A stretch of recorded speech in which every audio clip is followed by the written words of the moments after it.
So I'm going to be talking to you about brand in a world of change. But first, let me tell you my congratulations to ThinkBiz. It's amazing, and the vibe is just amazing. It's lovely. It makes me feel yinete.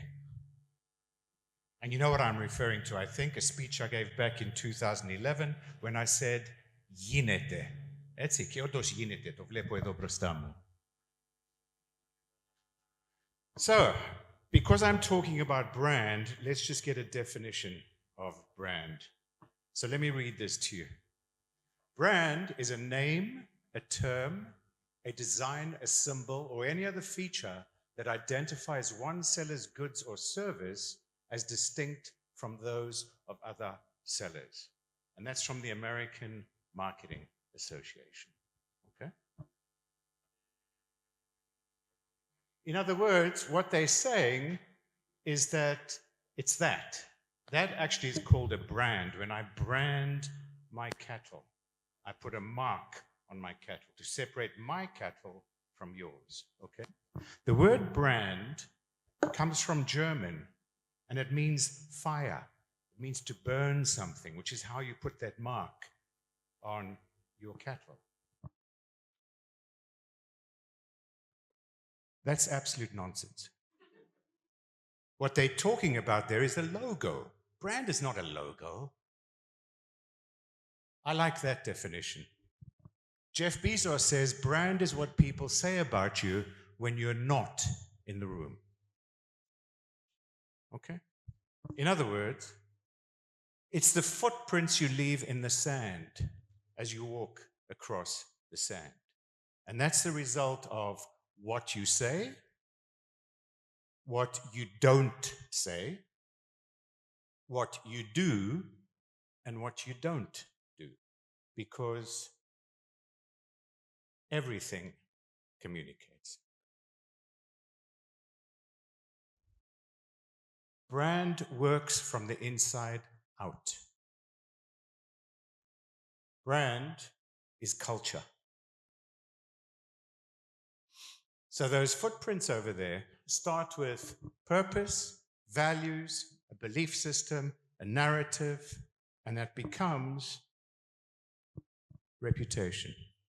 Because your behavior is exactly what people see. Okay? Simple stuff, but difficult stuff. Culture eats strategy for breakfast. Peter Drucker said that. That doesn't mean that you don't need strategy, but you need culture, first of all.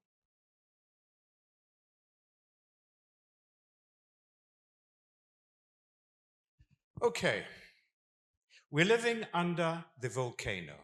Change is just erupting all over the place. Change comes from new technologies on the one side and new behaviors on the other side. And these things interact with each other. So new technologies, new behaviors, they create disruptive change at a rate that we've never seen in history before. Disruptive change means that today's environment is volatile and unpredictable. Change erupts, and business needs to respond fast. With agility, but very important at the same time, consistency. And these are two conflicting things. I need to be agile, but I need to be consistent at the same time. Very difficult.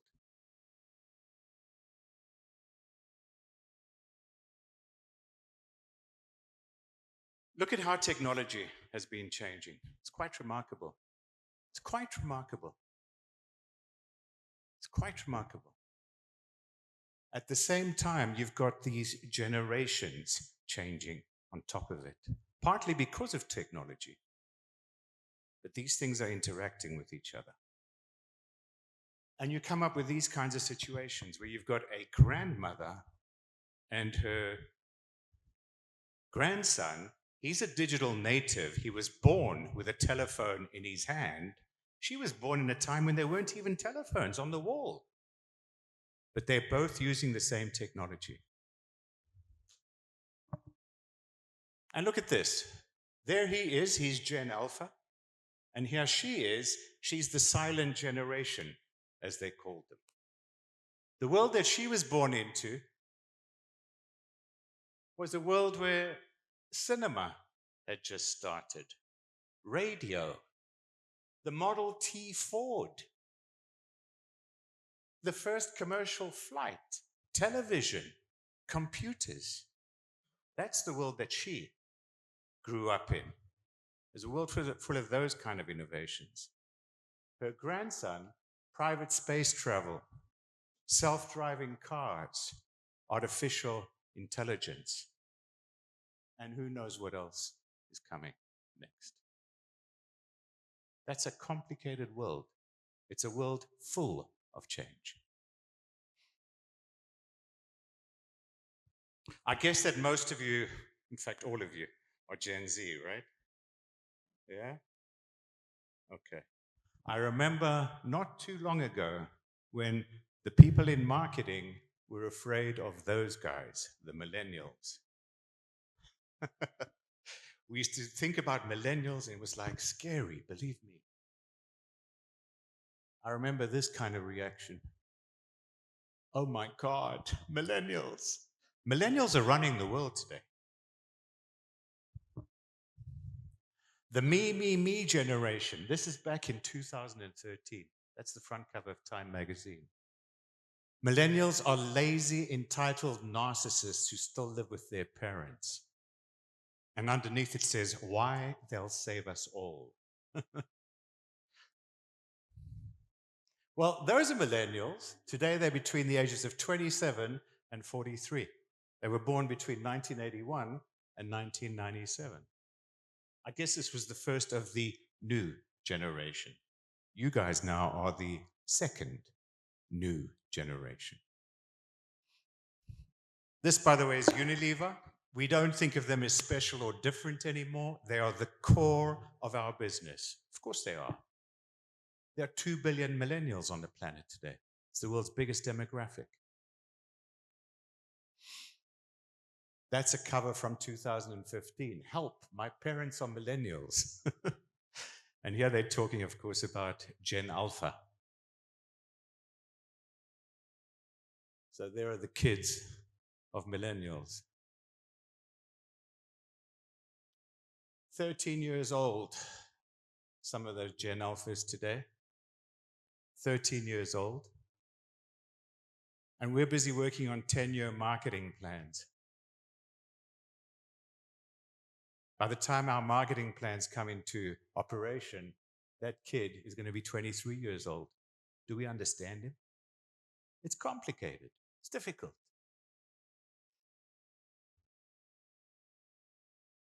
And we have to open new doors because technology is moving.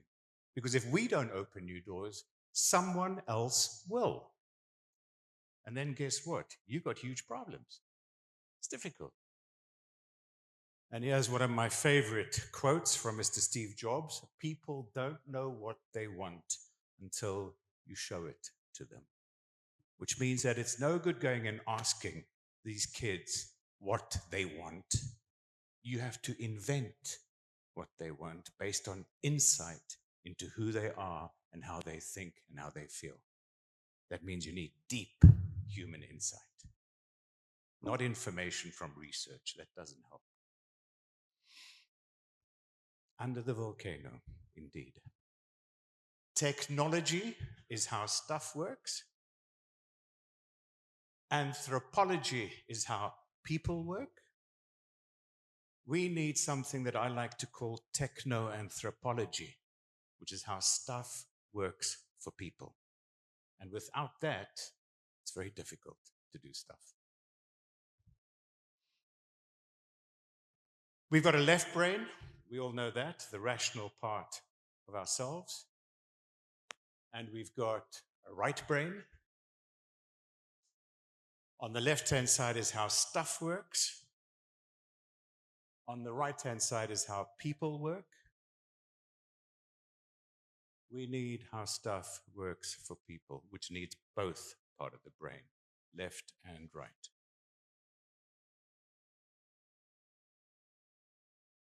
Technology on the left side, anthropology on the right side, techno-anthropology on both. The power of and. We need to bring into our work contrasting things, skill as well as passion,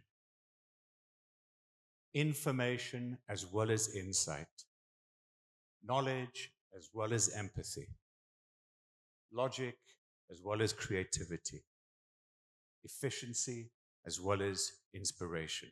It's not either or. We want and.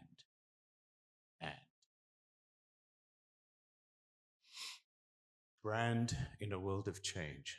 That's exactly what it demands.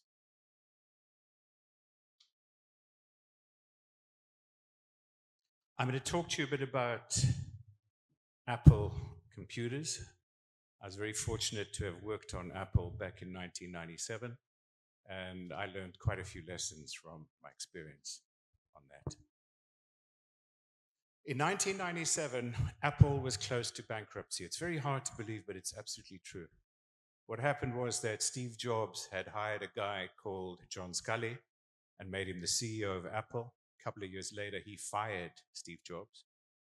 And Steve Jobs went and created a company called Next. In the meantime, John Sculley turned Apple into an imitation of Microsoft. That's exactly what it became. So it became second-rate Microsoft. That's exactly what happened. And they invited Steve Jobs to come back to save the company from bankruptcy. They fired John Sculley. That's Steve back in 1984 when he launched the Macintosh computer, which really changed the way that we use computers dramatically. So I got a call. I was then with TBWA, the advertising agency in New York, and I was the worldwide head of global clients. And we got a call from Apple, and I went to meet Steve Jobs in Cupertino and convince him that we were the right agency for him to use. Here's the conversation I had with him, the things I remember. He said to me, let's make a dent on the universe. Ας αφήσουμε ένα σημάδι στο σύμπαν. He didn't say, we need to save this company. He didn't say, let's sell more computers. He said, ας αφήσουμε ένα σημάδι στο σύμπαν. He was a perfectionist.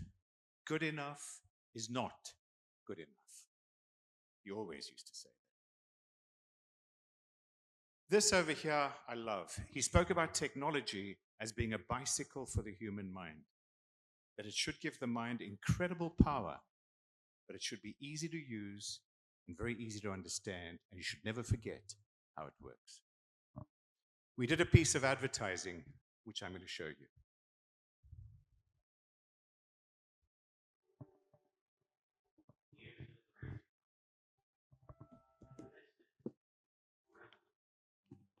Troublemakers.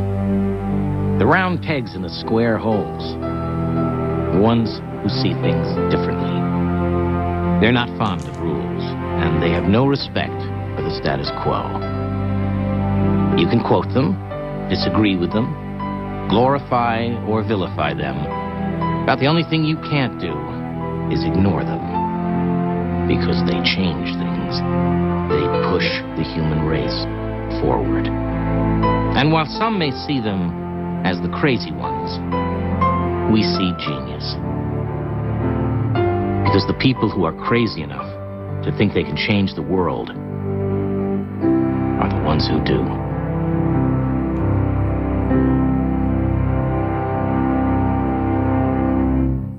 Notice something. It does not use the word computer, not even once. It talks about other things. It talks about the people who are crazy enough to think they can change the world. At the time, this almost acted as a recruitment ad to attract the right people to Apple. to create the right internal culture for Apple to do what Apple needed to do. Here's what the commercial says, and you can see it's not about left brain. It's about a holistic view of humanity, the people who are crazy enough to change the world. Okay? This was expressed through design and technology, through architecture. I must remind you that before this, there were no Apple stores in the world.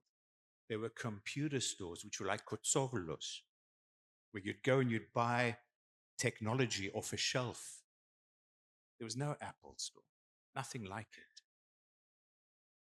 Look at that, the use of architecture to buy technology. At the time, it was a crazy idea. Through people, the Genius Bar. It's another crazy idea, to have a thing called a Genius Bar in a technology store, where people go and ask questions from somebody who's got the answers. Through community, seminars, discussions, talks, speeches inside the stores. And here's the result, people queuing up to buy the new iPhone. This was in London, outside the Apple store. And that's a happy customer. He's buying a lot more than just technology. Here's the results of all of that. We launched the campaign in November of 1997. The first new product was the iMac, which was launched in January of 1998. The first real innovation was the iPod in 2001. The Apple Store, 2001, very important innovation. The iTunes Store. The first iPhone, 2007. The App Store, 2008. And the iPad in 2010. I remind you, the company was almost bankrupt in 1997.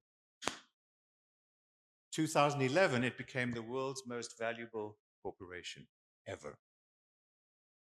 Steve Jobs also died in 2011. 2018, Apple becomes the first company with a valuation over $1 trillion in history. 2020, Apple is now worth $2 trillion.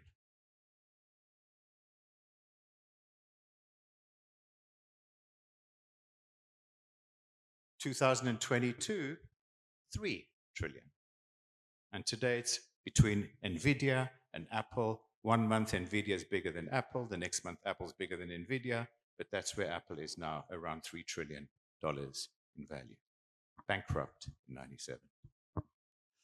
That's all the stuff that was done, but that is all about brand in a world of change. That's how it was done. People don't know what they want until you show it to them.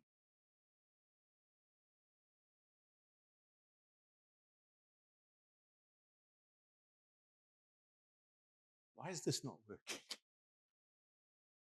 So, what I learned at university.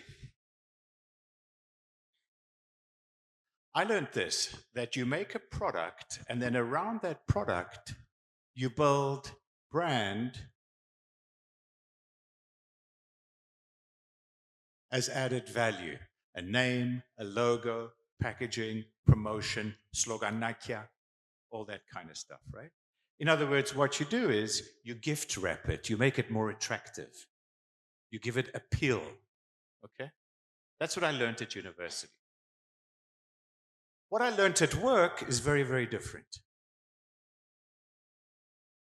Brand as added value, university.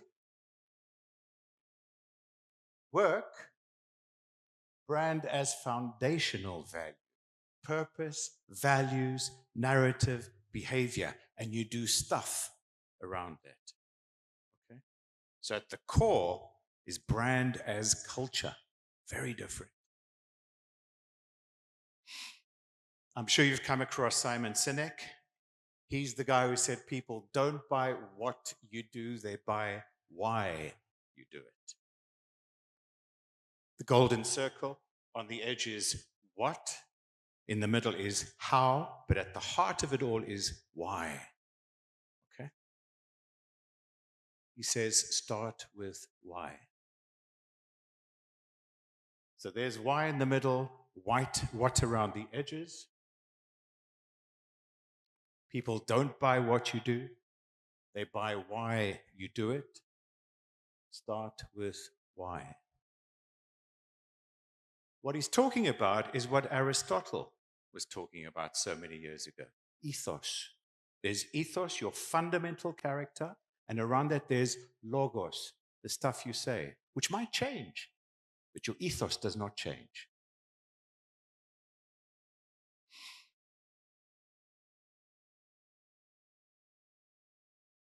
We are what we consistently do. Excellence then is not an act, but a habit. And it comes from brand as culture. That gives you agility and consistency. That difficult combination of things which is so important. It's about technology on the outside, anthropology in the middle. It's about how stuff works, but in the middle, it's about how people work. And when you pull those things together, it's techno-anthropology, how stuff works for people. Okay? People don't know what they want until you show it to them. That quote that I gave you earlier from Steve Jobs. There he was back in 1984 with the new computer. Here he was with the iPhone in 2007. By the way, exactly the same thing, Model Ford with Henry Ford. He said, if I'd asked people what they wanted, they would have said faster horses. Absolutely right. They hadn't thought of cars. Which takes me to this wonderful statement, which I just love, from Schopenhauer, the philosopher. He says, talent hits a target no one else can hit. Genius hits a target no one else can see. Huge difference. By the way, back to Apple. I've got all of these products. I've got an iMac, MacBook, iPhone, Apple Watch, iPod, iTunes. I use the App Store, etc., etc., etc. And if they launch a refrigerator, I'm buying. If they launch a motor car, we'll all go and look at it.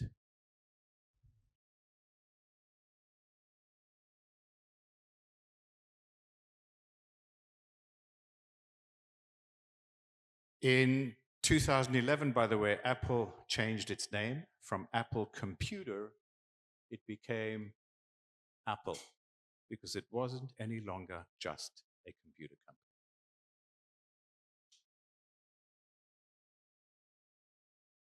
Lessons that I think are worth sharing, which I'd like to share with you. The first one is think simple. Think simple.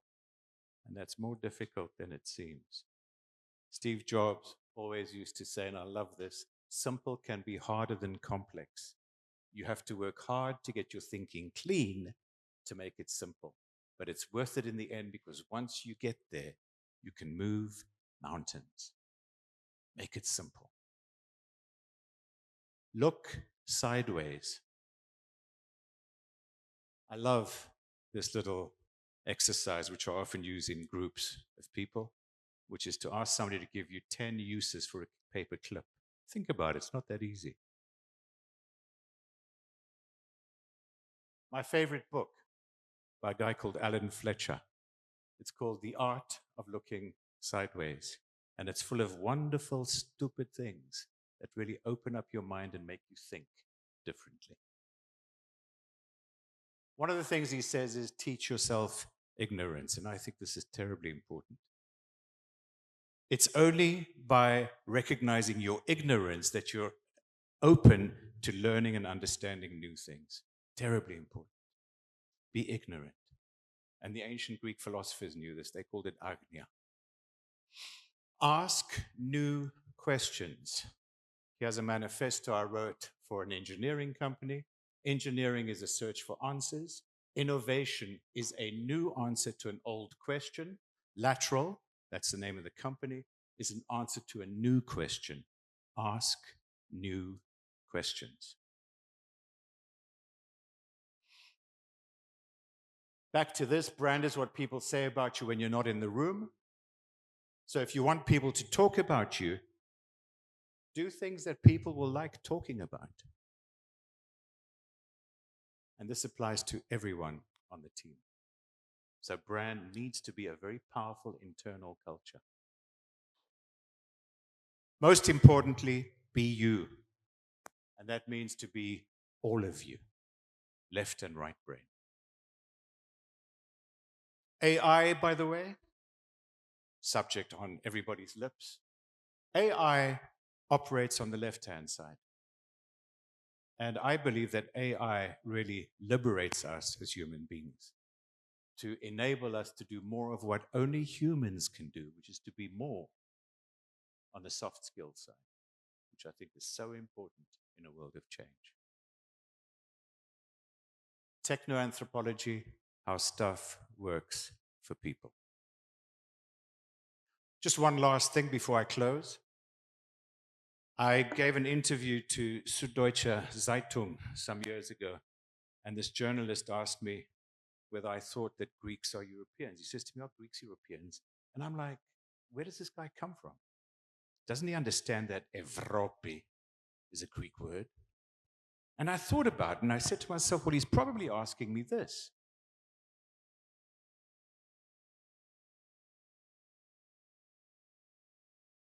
What role do Greeks play in the modern world? Was what he was really asking me. This was during the crisis, by the way.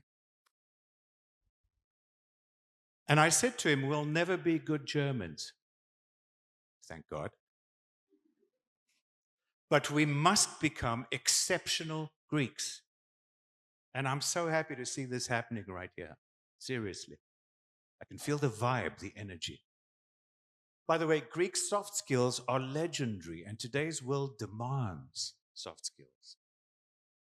Philotimo. No other language has got words like this. Philoxenia. Meraki. They're amazing words. Metro. Anthropia. Ethos. These are all very powerful words in Greek. Kefi. And my favorite, entheos. If you're English and somebody says enthusiasm, you either understand the word or you don't. If you're Greek, you understand. Entheos is God inside you. Is showing God, letting him come through, shine through. Amazing. These words come from Greek. Technologia, anthropologia. And of course, the one that I invented, technoanthropologia. There's never been a better time to be Greek, and I really feel it. But, guys, it is time to be Greek, 100%. Look at where we live. There is no country on the planet with that kind of thing. Not just the natural beauty, but also the ancient beauty. Look at this. It's phenomenal. In my opinion, Greece can and should be the west coast of Europe. Exactly what the West Coast represents in America, that's what we should be. The center of innovation for the planet. Nick Malkoutsis from Kathimerini said, this is a crazy idea, but it's just about crazy enough to succeed. And that's why I think it's a great idea, because it's crazy. Γίνεται. So, thank you very much indeed.